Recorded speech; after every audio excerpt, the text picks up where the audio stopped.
Hello everyone, welcome to this webinar, Who's Afraid of Sanctions? What will the international sanctions landscape look like in 2021?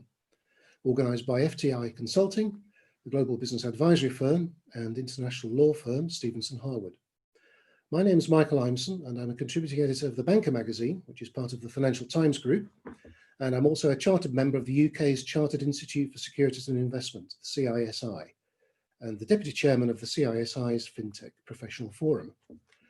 Now, joining me for this discussion are four sanctions experts. First, we have Neil Wiley, who's Director of Sanctions at UK Finance, the trade association for the British banking and finance sector. And before joining UK Finance, Neil was a sanctions expert for internal audit at Deutsche Bank in London. Next, we have Stephen Ashley of Counsel from Stephenson Harwood. He's an expert on EU and UK sanctions, especially those imposed on Iran and Russia. Then we have Sue Millar, Head of Sanctions, also from Stephenson Harwood. Sue advises on a range of contentious and non-contentious issues relating to sanctions on Iran, Libya, Syria, and Russia. And finally, I'd like to introduce Nick Hurigan, Senior Managing Director and Head of Data and Analytics, EMEA, at FTI Consulting. Nick works in FTI's Forensic and Litigation Consulting segment, and for nearly 2 decades has performed large volume transaction-based analytics in financial services and other industries to unearth sanctions violations, money laundering, and other financial crimes. Now, I'll just say a few words about the topic.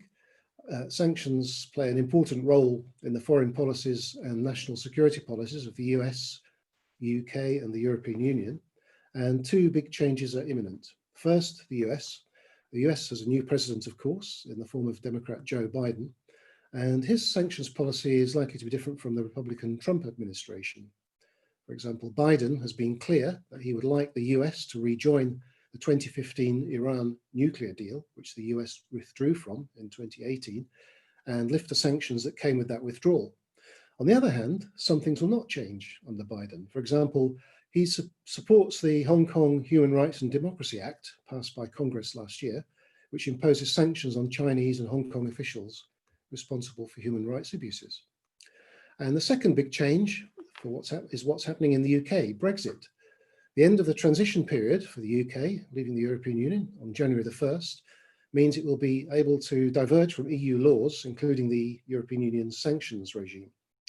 And in preparation for Brexit, the government passed the Sanctions Act, the British government passed the Sanctions Act in 2018, which gives it the power to operate its own sanctions regime. Now, of course, the United Nations, through its Security Council, also imposes sanctions, and since 1966 has created 30 sanctions regimes, and some of those are still in operation. They're the most diplomatically acceptable, but getting the necessary consensus among Council members is difficult, which is why the US, the EU, and soon the UK often take their own approach. Now, the format of this webinar is simple. First, I'll ask each panelist to make some opening remarks on the topic. And our first panelist is going to be Neil Wiley. He'll provide a broad overview of the future of US and UK sanctions policy, and then the others will delve down into some of the detail in their opening remarks.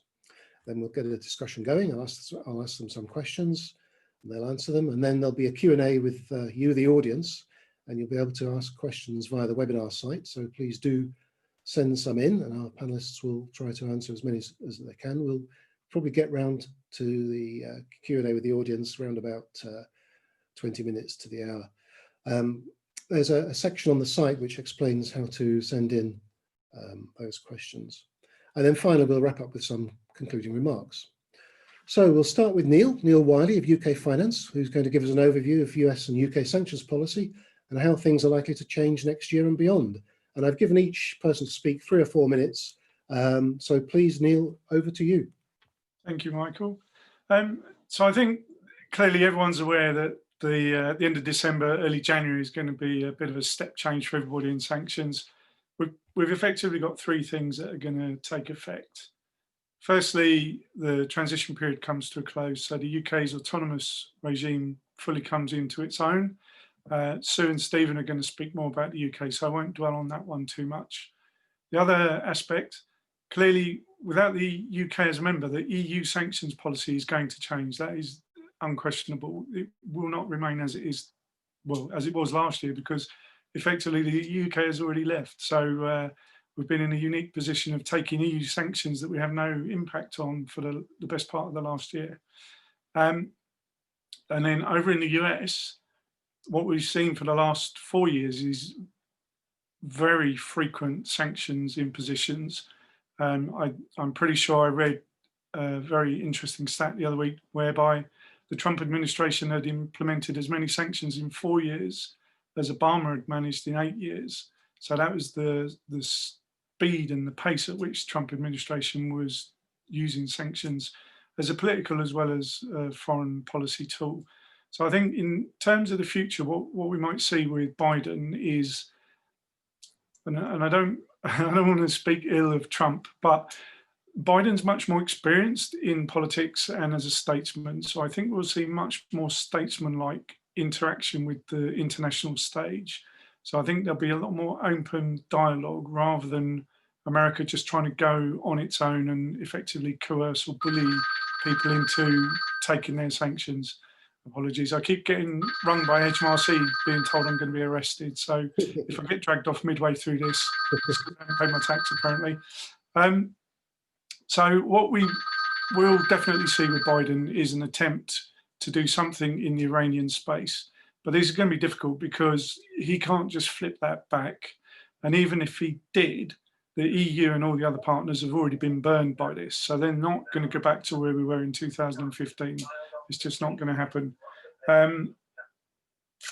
What we might see with Iran is because the UK is not in the EU, it doesn't just become the UN Security Council, the EU and the US. Now we've got the UK kind of as an additional international partner outside of the EU. So that does broaden it slightly, even though it's the same parties that are in the mix. For Russia, I think this might be an interesting space because neither the US or the UK really have any skin in the game with Russia. We don't trade with them very much. If you look at other European nations, some of the Baltics have got a big amount of their GDP is with Russia. For the UK, it's less than 1%. So any sanctions that the US may want to impose that we might want to go along with for political gain is easy for the UK because there's no penalties there. Venezuela, we might see Biden do something there. The inflation rate has gone absolutely stratospheric. The people that are paying for the sanctions is the general population, and that's not the aim. So we may see some easing back there. And then in terms of just the UK general policy, we can't go it alone. We don't have enough clout internationally, and the sterling isn't a big enough country internationally for UK-only sanctions to really make an impact. So we're going to have to partner up. As Michael said earlier, the UN is the best place to start. If not, then G7, G20, even the Commonwealth, because nations like Canada, Australia, New Zealand are 3 of the 5 I countries, which are also in the Commonwealth.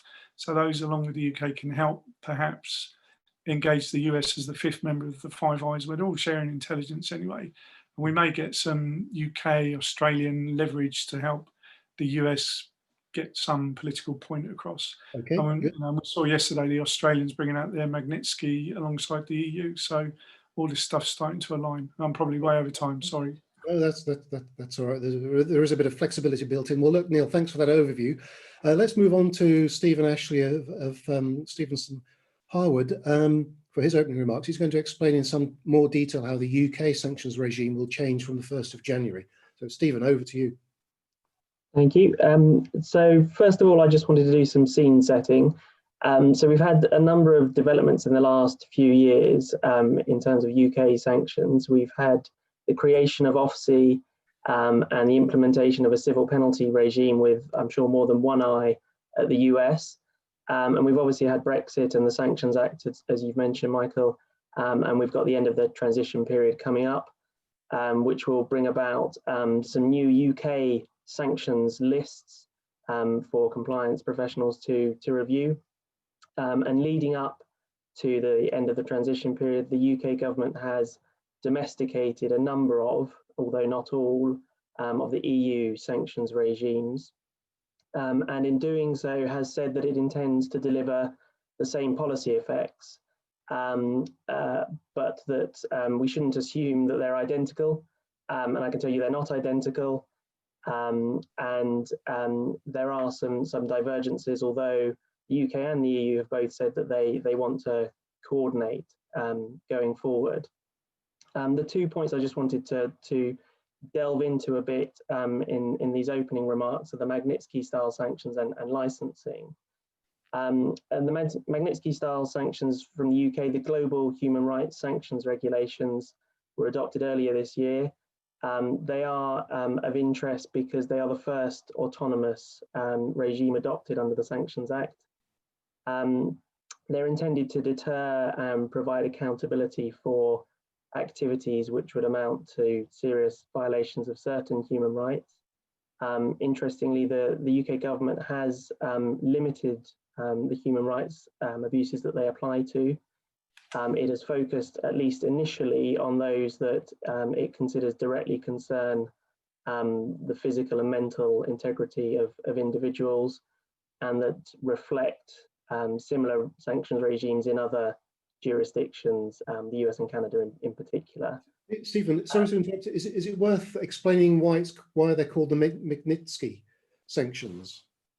I can do, although I'm sure many people are aware of the case of Sergei Magnitsky, who was subject to human rights abuses in Russia, ultimately led to his death for having uncovered a huge fraud on an investment company in Russia.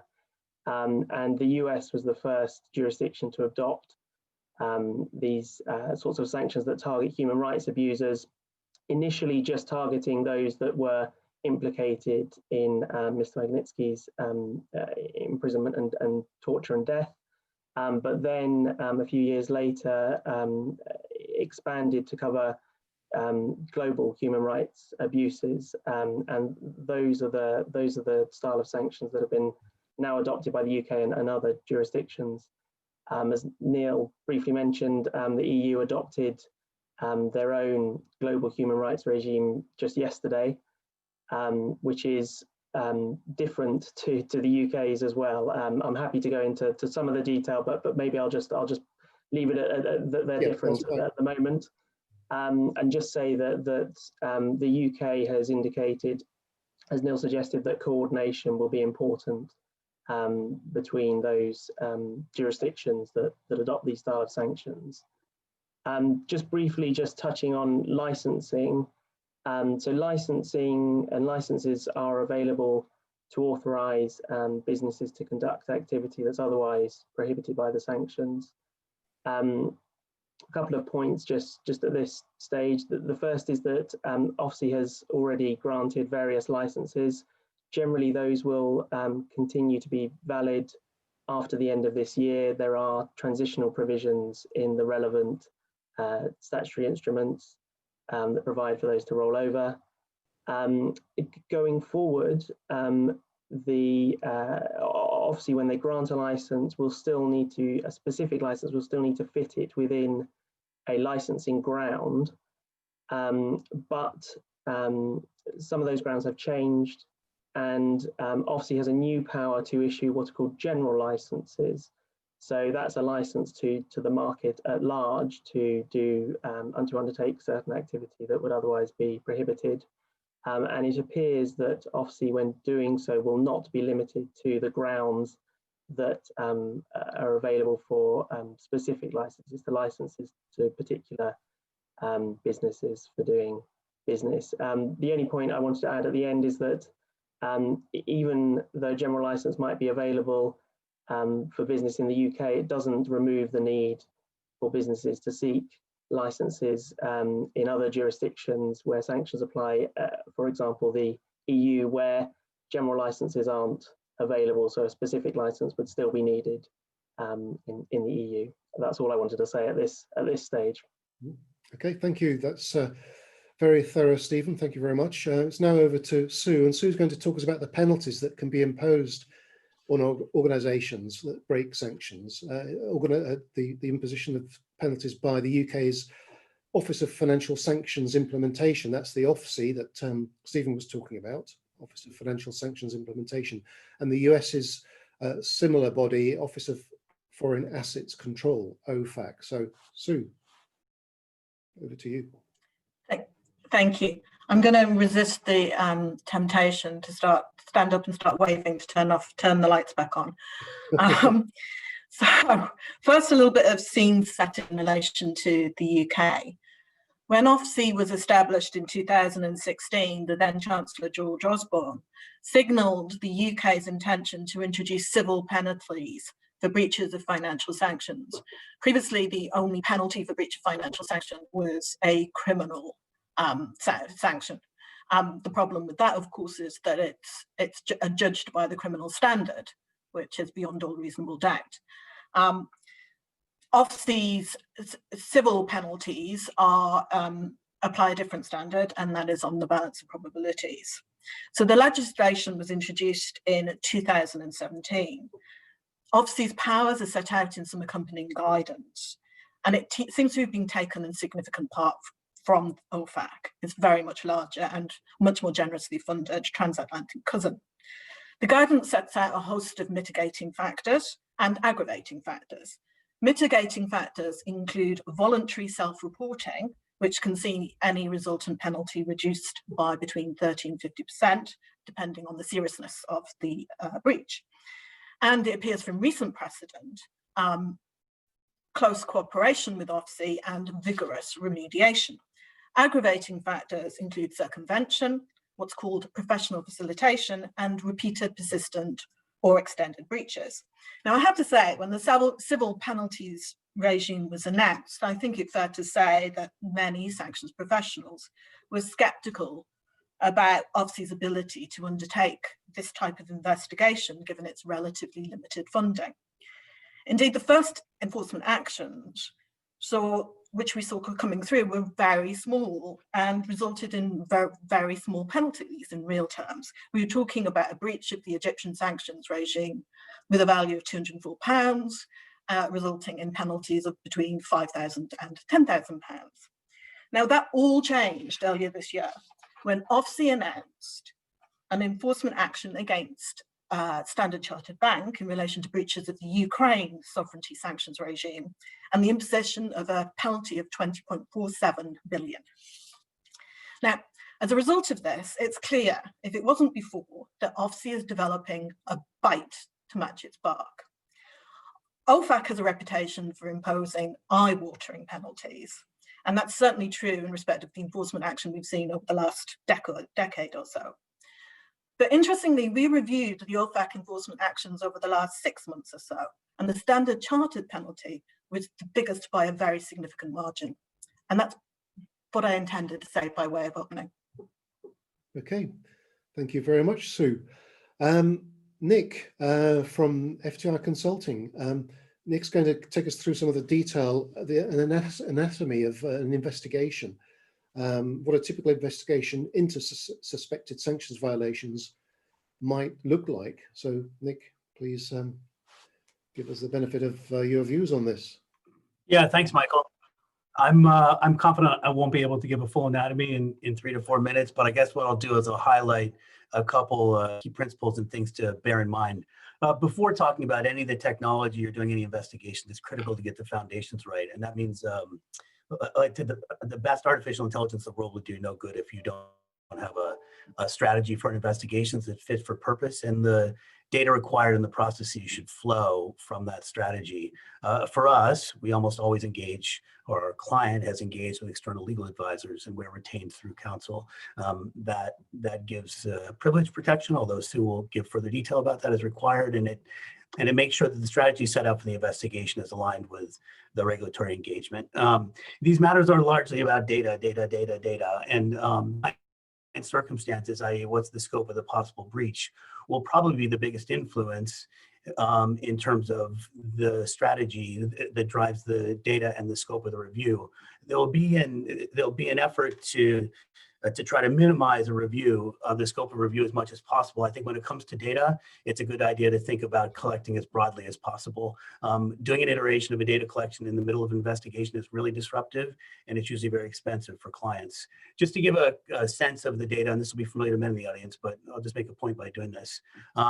If you consider the data that's relevant, UK, EU, US sanctions lists, third-party enrichment data, BIC lists, Crimea terms, coordinates, postcodes, customer data, products data, relationships, authorizations data, structured and unstructured, soft and hard copy KYC data, core banking system data, payments data, SWIFT and SEPA messages in their various forms, not necessarily just the final one to hit the network, telephone, internet banking sessions log, mobile banking sessions logs, phone records, IP information, geo-reference data, vessel tracking data.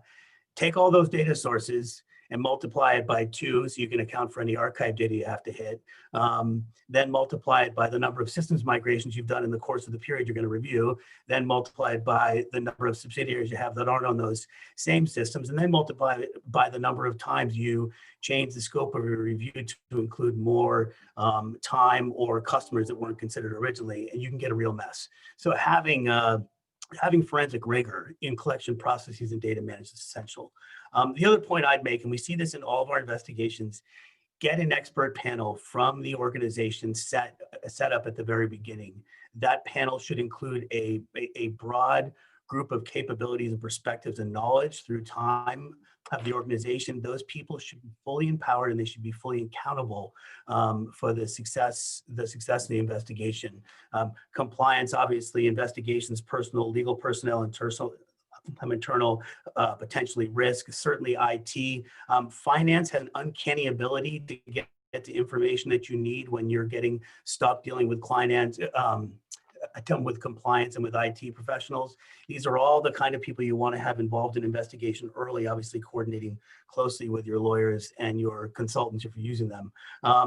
Just a word on technology and processes. Sanctions investigations are a unique opportunity to really demonstrate the power of AI or artificial intelligence, which for me is computers acting in ways that seem intelligent. By integrating human intelligence with computer intelligence, getting documentation around what you want to achieve and getting the processes set out right in a way that's responsive to your strategy gives a critical advantage, because there's a tremendous amount of computing that needs to happen, and there's a tremendous amount of human review that needs to happen. Getting that right at the outset is really important.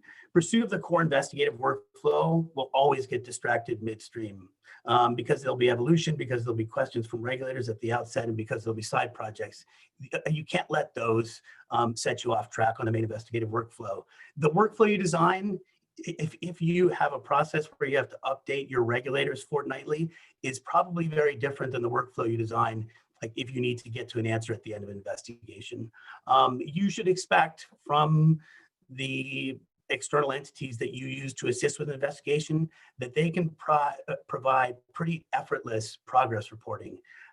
And I think that an institution should be concerned if their service providers, their legal advisors and consultants cannot give them real-time progress reporting. It's a good sign that the investigation is going off the rails, because it's quite easy for that to happen in the context of these.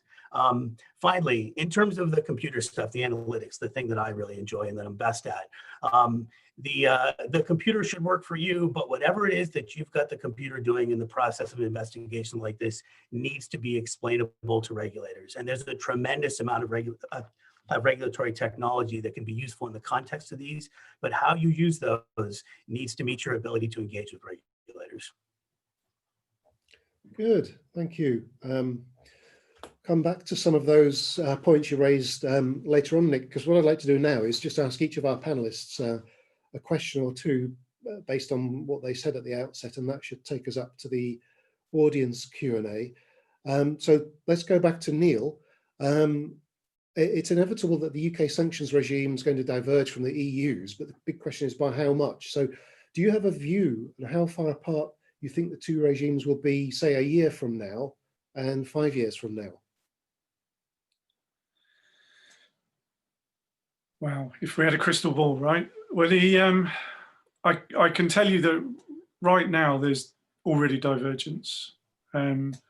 as Stephen mentioned, the Magnitsky Global Human Rights that the UK brought in earlier this year, July, the EU didn't have until yesterday. And then what they have brought in has a nuanced difference between their vision and the UK's vision. It's going to be interesting how the Foreign Office deals with that, because technically we're legally bound to enforce that EU legislation because we're still in a transition period. So they've got a couple of weeks to get that into UK law before we then make a decision on what we're going to do with it as we finish the transition period. I think the big areas for divergence are going to be some of the big hitters, so the Russias, Irans, and it will boil down to trade and political alliance. Some European countries, Germany, France, for example, historically have had quite a lot of trade with Iran, so they were much more engaged with the JCPOA and getting back into Iran and setting up commerce. So we saw Total and Peugeot were both in Iran up until the point when it was clear that that was becoming untenable. And I think the other thing that's going to cause the divergence is the basic legislation. The UK legislation is very different to the EU legislation. It's much more focused, and as a result of that, the actual legislative documents are much longer than the ones that we currently use under the EU regime. So, you know, Central African Republic, for example, goes from something like 4,800 words to 22,000 words. And while the EU and the UK are always saying broadly they will remain the same, they can't be the same if the document is 4 or 5 times longer. There must be differences. You know, do you think this divergence could cause political problems, conflict, even if it's of a minor nature between the EU and the UK?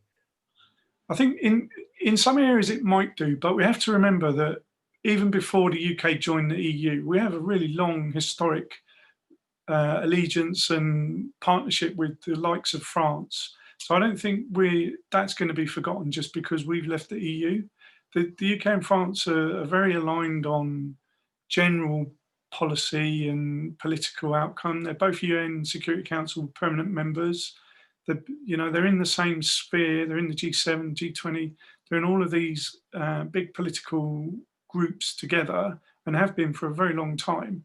And I think perhaps the likes of France and Germany are going to be the allies that keep the UK aligned with the EU and potentially help keep the EU broadly aligned with the UK. But without the UK in the EU, it will definitely differ. It has to differ. You've taken away one of the major, it would be the same if France or Germany left, it would change. And without the ties that the other 27 nations bring on unanimous decisions, etc., the UK is going to find it a lot easier to enact legislation. So that's going to change maybe the policy, but certainly the speed at which they get legislation in. Yeah, okay, thank you. I'd like to move on to Stephen. Stephen, you explained that most of the specific licenses issued by OFSFI under EU law, which allow firms to conduct these otherwise prohibited transactions, they're going to remain valid under the UK regime, but that's only most. There will be some that won't remain valid. Do you have any idea which licenses won't remain valid and why not? It's not a straightforward question. So that is what OFSI have said. As I said, the regulations themselves provide transitional provisions. So the starting position is that the licenses will continue to be valid, at least the financial sanctions licenses, I should say. In terms of trade sanctions licenses, there are issues because some export licenses apply to exports from the EU, and the geographical scope will change at the end of the transition period. So the UK cannot clearly provide a license which relates to goods departing the EU. So that it may be that they're referring to trade licenses. The other possibility may be that they will revoke some licenses because they take a different policy view, or because the licensing grounds are changing, and they feel that it's no longer appropriate for a license to be granted. But they haven't said publicly X licenses will not remain valid. Generally, the licenses are between the party seeking the license and Ofsi. So Ofsi will inform any license holder if their license is no longer valid. In every license, they provide that they can revoke it at any time. Yeah. No, you said that the grounds for Ofsi issuing new specific licenses will be different in some respects from the grounds used by the EU. How will they be different? So there are some nuances. So most of the licensing grounds that currently exist will also apply going forward for UK licenses. There are some changes in language which may be more or less important depending on the facts. There's been no explanation as to why there have been some changes. Some are subtle. But there's also been, as well as the general license that I mentioned, there have been some additional licensing grounds. So the biggest new one is a new ground for what Ofsi has called extraordinary situations, which there isn't much guidance on. It's meant to apply, as I understand it, where none of the other licenses grounds apply. It might, for example, apply to a humanitarian situation, to the release of funds for aid, situations like that. We'll just have to see how Ofsi uses that new licensing ground. And finally, general licenses. The US has used them for some years. The UK has just introduced this concept of general licenses, but the EU doesn't use them. Any idea why not? If they're such a good idea, why is the EU ignoring them? So the reason that the EU doesn't provide general licenses goes back to a decision of seven years ago or so. In fact, a case that we acted on in the EU courts, where the European Court said that every license that's granted needs to be applied to the facts. So the EU has taken that, and the member states have taken that to mean that they need to consider every application on the basis of its facts. So they cannot provide a general license in those circumstances. I don't know why the EU has taken the view not to change the legislation to allow it to provide general licenses, but as the legislation currently stands, they don't have the power to provide general licenses. Okay, thank you, Stephen. Sue, Ofsi imposed penalties this year, £20.5 million or thereabouts on Standard Chartered Bank for breaching EU sanctions regulations. And that was, as you mentioned, I think in your opening remarks, it was, I don't know if you said it was the biggest by far it's ever imposed, but it was. Do you think this is too high or too low in your view? Do you think that Ofsi should get even tougher, or do you think they've got the balance about right? Well, it's all the level of the penalty is kind of fixed, as it were, by the guidance, and so what they and it's quite complicated. So I can't really get into the way in which they look at it, but it's effectively 50%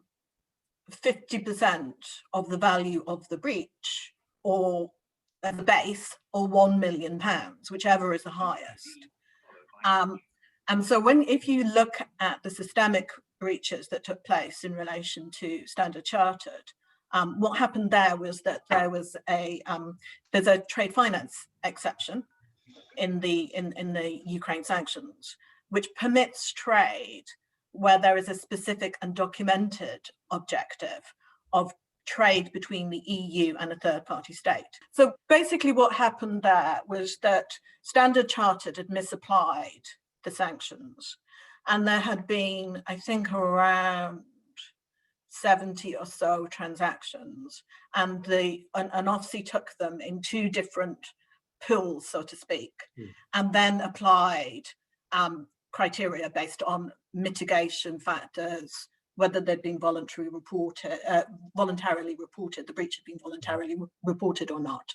And initially the penalty was higher, but it was then subject to a ministerial review, where the minister took the view that because Standard Chartered had been quite so open in its investigations and its remediation, it was fair and appropriate to reduce that penalty. Do you think this ministerial review? I suppose in a long way, that's a long way of answering your question, to say it's basically set out in the guidance. Yes, yeah, that's fine. Do you think this ministerial review is a good idea?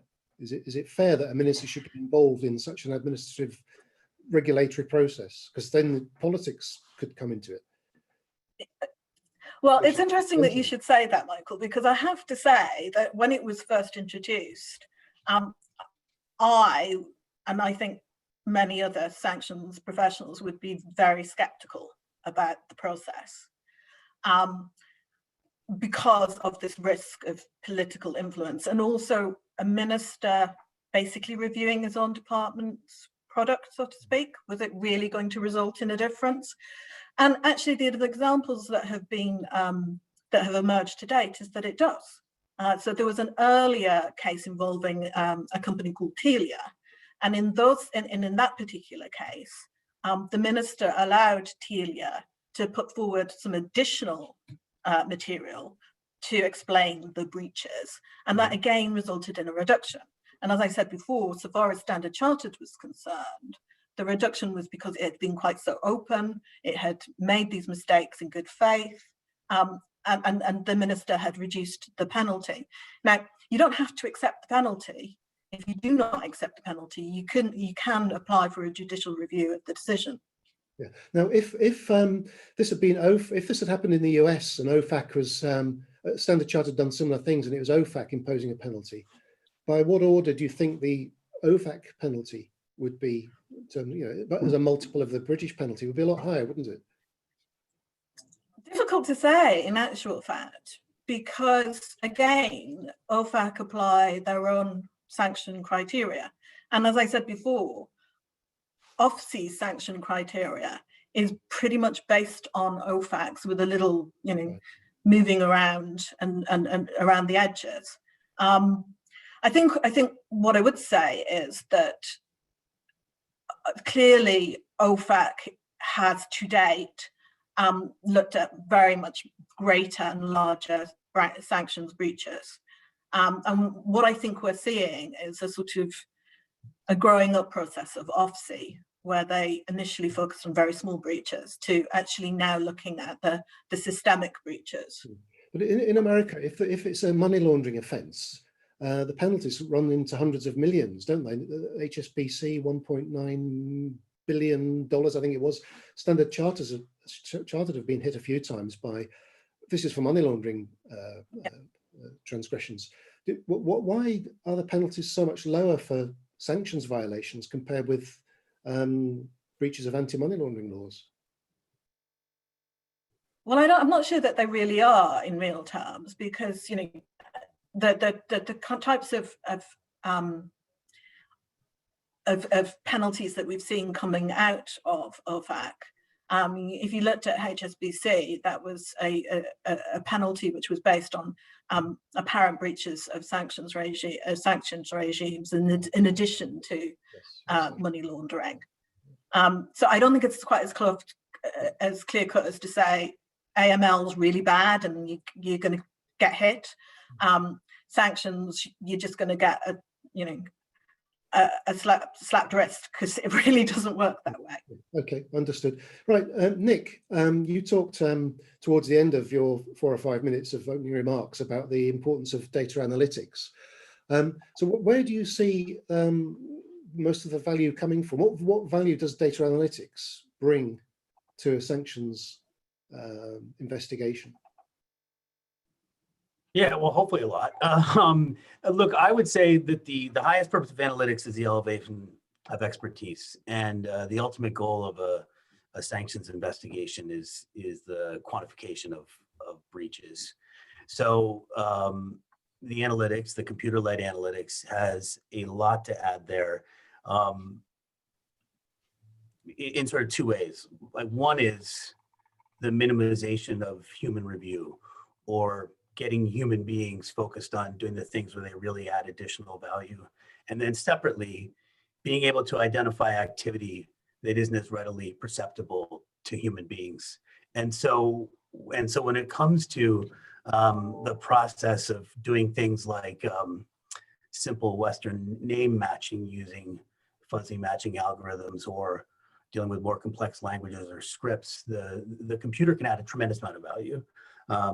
Again, as I said earlier, I think the full value of this can only be recognized if you're in a position to explain to your regulators how does that work, so that they trust that they can rely upon the results of your analysis.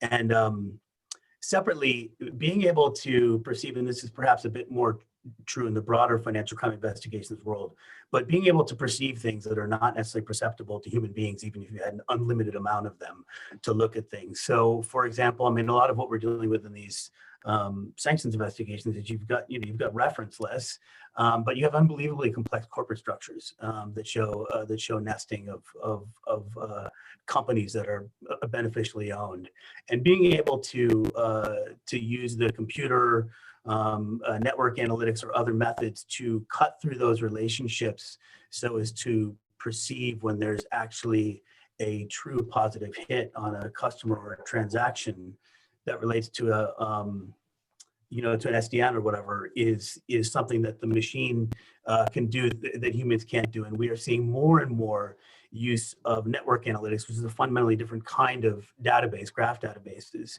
to be able to understand webs of actors. This is more so true in the money laundering investigation, but it's important. I think the other thing about analytics, when we bring it into investigation like this, it's you don't have just a couple computer guys that sit in a room or gals that sit in a room and do clever things and they have the answer. This is a team, right? And so you're working closely with members of the institution and legal counsel, and importantly, good analytics, smart analytics with accompanying visualization can be effective at bringing this information right to the consumer of it. So the legal team can be close to a composite set of data, either patterns have been revealed or you've got a review platform that does a really effective job of bringing all the attributes of the customer due diligence and the KYC processes right next to the transactional activity and the relationships that are integrated in the structured data. So analytics in synergizing, harmonizing data and presenting a review platform is very powerful, and it's important to build confidence. Yeah.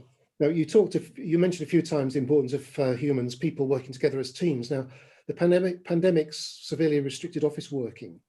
So how much of an investigation can you do remotely, and how much needs to be done with investigators, human investigators, physically located on a client's premises? Yeah, so that's an interesting one. I mean, and we've got a couple of these things on right now, so we've got some real world experience around this. What I'd say is, in both cases, we've had the benefit of some substantial matters that kicked off pre-pandemic, but being able to continue the work in a way that is compliant and effective is difficult and requires a couple of core things. Look, banks aren't gonna give up their data for people to review in their homes very readily. And so it's, and thank goodness they don't, because I have money with banks, as we all do. And so it's really important for doing these remote investigations and remote collections work, where we're expecting people to connect into systems from someplace other than being physically located inside the four walls of an institution, that you have the benefit of some very high quality IT security, some enterprise data security, and that you have the real benefit of core data architects on the team that will be enabling this access. I mean, for our company, we have the benefit of having run data centers, so we've got this capability, but getting over that data security hurdle is critical. I think, like, once you can build the confidence by working closely with the institution, so that human beings, investigators, can have access to the information from outside. And there are a couple other concerns. I mean, one thing is when you can't sit in the same war room or whatever you set up, and you can't walk down the hall and go look at banking applications in their native form. then you've got to do extra work. So the data that's come out of a banking system looks quite different in a database table than it does in the customer relationship management system that the compliance person engages with. And so there's an extra requirement to iterate and to validate that the way in which this data that you've set up for remote access has been reconstructed and made available to investigators actually is truly reflective of the way in which it was input and it's presented to banking personnel. Those are key parts of it. And look, massively effective project management, very good management information coming out of these, and just over communication. Okay, good. Thank you very much. We've got some questions coming in from the audience, and please do send more in. This question here, I think I'll put this one to Neil, and if any of others want to answer it, please do so. Does the panel envisage, this is for you, Neil, does the panel envisage that the EU's approach to sanctions against Russia will alter significantly with the departure of the UK, given that the UK has historically been the initiator in the EU of sanctions against Russia? So, Neil. Well, yeah, I think it's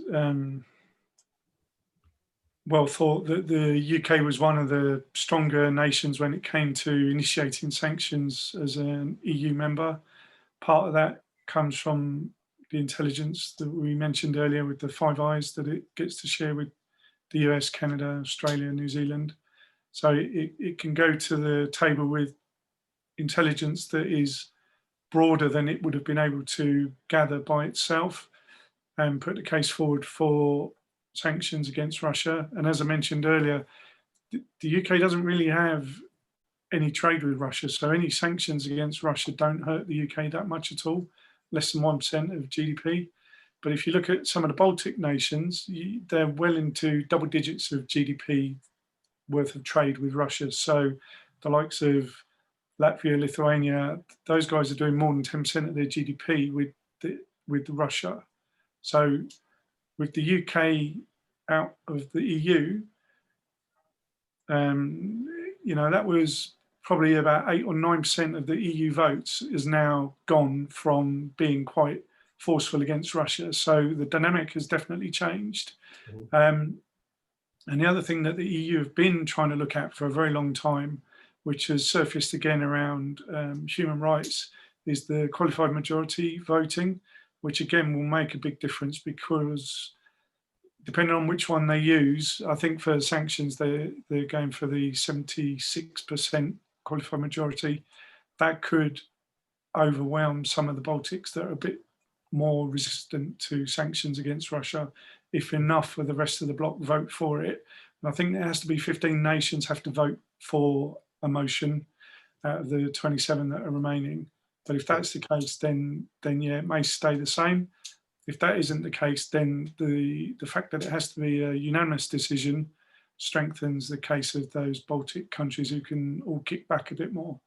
Yeah, okay. Actually, remembering what I was saying, Sue and Stephen, when I was introducing you, Russia is one of your areas of expertise. I just wondered whether either of you has a view on whether EU's approach to sanctions against Russia will change. Sue? I think it's difficult to say, really, in that if you're looking at the sanctions, the existing sanctions regime, which is in place against Russia, it is actually very targeted. And I have, and Stephen will correct me if he thinks I'm wrong on this, but I don't think I have ever had to advise a client that they couldn't engage in the activity that they intended to engage in respect of Russia. I suppose the one thing that I would say is that, whilst I completely agree with Neil about the statistics on trade, I mean, it is also the case that Russian money makes the world go round, and has certainly been quite, it's been quite pervasive within the city. So whether the city will lobby continue to be able to do the types of work that it wants to do? I don't know. Okay, thanks. Actually, I'd like to move on to another question that's come in. It mentions Iran, but I think it's about sanctions against all countries and individuals. The EU recently launched a sanctions help desk with Q&A guidance. It's just disappeared from my screen, it's come back up again. The EU recently launched a sanctions help desk with Q&A guidance, due diligence measures for EU companies dealing with Iran. Will the UK create a similar platform where all new and returning sanctions are centralised on one platform? So, Stephen, Sue, do you know what Office has in mind? Neil? Who'd like to answer that one? Well, I can tell you, SAMNA, there's a requirement for guidance to be issued for every autonomous regime that the UK puts in place. So that has to come, and that has to come from Treasury, because they oversee the sanctions program for financial sector, but it's hand in hand with the Foreign Office, who are one of the primary implementers of UK sanctions. In the UK, like the US, we have many government departments that have got a finger in the sanctions pie, and there isn't a single sanctions government department. So there's Foreign Office, Treasury, stroke Office, there's a bit of Home Office interaction, export control, Department of Transport. All these guys are involved in various aspects of sanctions, but Office definitely have already started putting up guidance. I don't know what Sue or Stephen want to add to that. Stephen, do you have anything to add? Yeah, I guess, go ahead, Steve. I was going to only add that, well, two points, I suppose. First of all, the guidance that Office puts out it's not going to be fact specific. It's going to be pretty generic, and I don't want to say unhelpful, but it's unlikely to take you very far. So that's the first point. The second point is that generally Office's view is that if you have a question about sanctions, you should get legal advice. And that's been their position for years. It was the position of their predecessor, the Asset Freezing Unit. I don't think that position is going to change. Mm-hmm, yeah. Question here for Nick. Are the sanctions investigations you carry out on behalf of financial institutions always in reaction to the institution being questioned by the regulator, or do you also carry out proactive investigations for institutions that want to routinely check that they are in compliance with sanctions rules?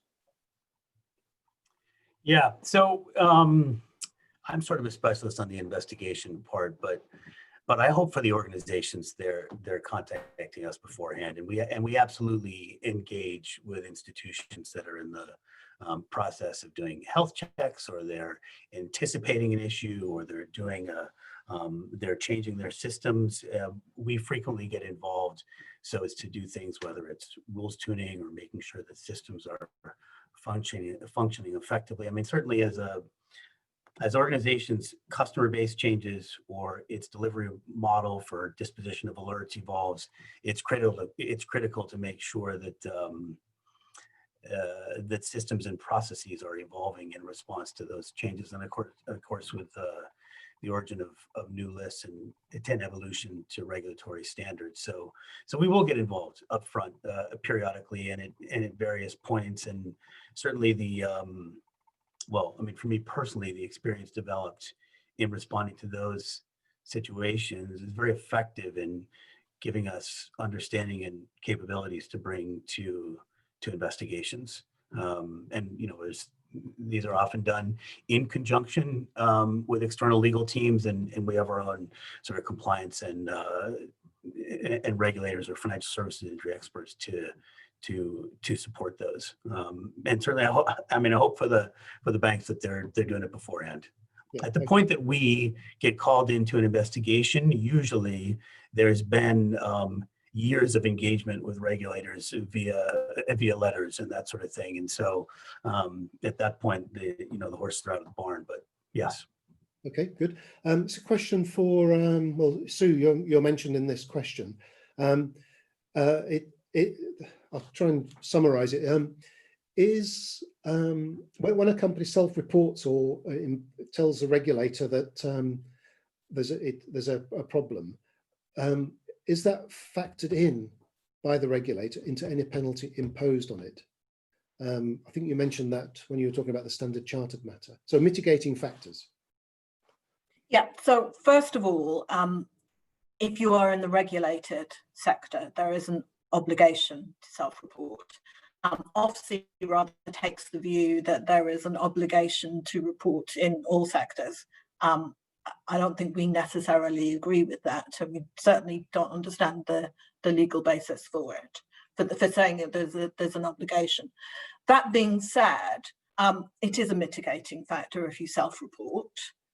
It is likely to reduce the penalty. What I was specifically talking about in the Standard Chartered case is that the minister took a specific decision that the open way in which Standard Chartered had conducted their investigation justified a reduction in the penalty, even that OFSI had proposed to charge. I see. Okay. Another question for you, actually, Sue or Stephen, because it's a legal question. When a company is involved in a regulatory sanctions investigation, how important is the preservation of legal privilege? How can the company protect that privilege? Stephen? Okay, I'll take this, Steve, if you don't mind. So privilege really ought to be settled by now. You know, it's a fundamental right, and it's been accepted as a fundamental right for donkey's years, certainly over 100 years. However, that's not the case. Privilege, we've had a slew of cases around privilege over the last year and a half or so.